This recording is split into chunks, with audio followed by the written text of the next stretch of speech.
कोल्ह्यानंतर आपण जाऊयात सायन मध्ये। सायन गांधी मार्केट इथं सक्शन पंपाद्वारे साचलेलं पाणी आता काढलं जात आहे। सायन भागामध्ये पाणी साचलं होतं। सकाळपासून आपण साम टीव्हीवर सायन भागातली ही दृश्यही दाखवत होतो। सकाळी 7:30 वाजताची आपण दृश्य सध्या साम टीव्हीवर पाहतोय।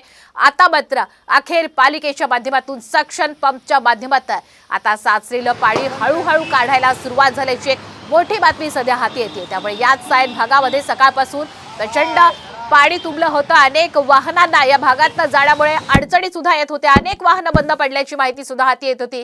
अखेर आता या भागात सक्शन पंपद्वारे पाणी साचलेलं आता काढलं जात आहे। अधिक अपडेट घेऊयात आमचे प्रतिनिधी गिरीश कांबळे यांच्याकडनं। गिरीश, आता अखेर सक्शन पंपद्वारे साचलेलं पाणी काढण्यात येते, नेमकं काय सध्या तिकडची परिस्थिती आहे? वाहतूक हळूहळू सुरळीत होऊ लागली आहे का?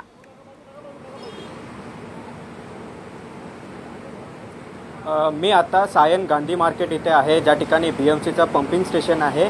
या ठिकाणी पाण्याचा निचरा आहे तो केला जातो। सकाळी या भागात सायन सर्कलपासून सगळे या भागात आहे ते मोठ्या प्रमाणात पाणी होतं, ते साचलेलं होतं। मात्र या पंपिंग स्टेशनमुळे पाण्याचा निचरा लवकर होण्यासाठी मदत मिळते। पालिकेचे अधिकारी आहेत ते या ठिकाणी पोहोचलेले आहेत, ते देखील पाहणी करतायत। सकाळपासूनच जेव्हा पाणी भरलं त्यानंतर पंपिंग स्टेशन आहे ते सुरू करण्यात आलं होतं आणि त्यानंतर पाण्याचा निचरा लवकरात लवकर करण्यासाठी पालिका अधिकारी आहेत ते या ठिकाणी कार्यरत आहेत। आणि या सायन सर्कल भागातील असेल, सायनचा भाग असेल, या ठिकाणचं पाणी आहे ते आता पूर्णपणे ओसरत चाललेलं आहे। पंपिंग स्टेशनमुळे हा एक फायदा आहे तो या ठिकाणी पालिकेला झालेला आहे। लवकरात लवकर पाण्याचा निचरा करण्यासाठीचं जो हे पंपिंग स्टेशन जे काही बांधण्यात आलेलं होतं, एक हिंदमाता आणि दुसरं हे या ठिकाणी गांधी मार्केटचे येते, याचा फायदा हा या ठिकाणी झालेला आहे। अन्यथा आपण याआधी काही वर्षापूर्वी पाहिलं तर मोठ्या प्रमाणात पाणी साचत होतं, पाणीचा निचरा होण्यासाठी बराचसा वेळ लागत होता। मात्र आज आपण बघतोय की सकाळपासून ज्या ठिकाणी मोठ्या प्रमाणात पाणी साचलं होतं सायन सर्कल भागात, मात्र या पंपिंग स्टेशनमुळे पाण्याचा निचरा होण्यास मदत मिळाली।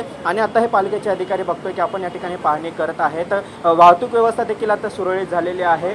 सर्व पाहणी पालिकेचे अधिकारी करतात, व्यवस्थितपणे हे सर्व काही काम निश्चित गिरीश, एकंदर परिस्थिती लक्षात आलेली आहे। धन्यवाद आपण दिलेल्या संपूर्ण अपडेट बद्दल।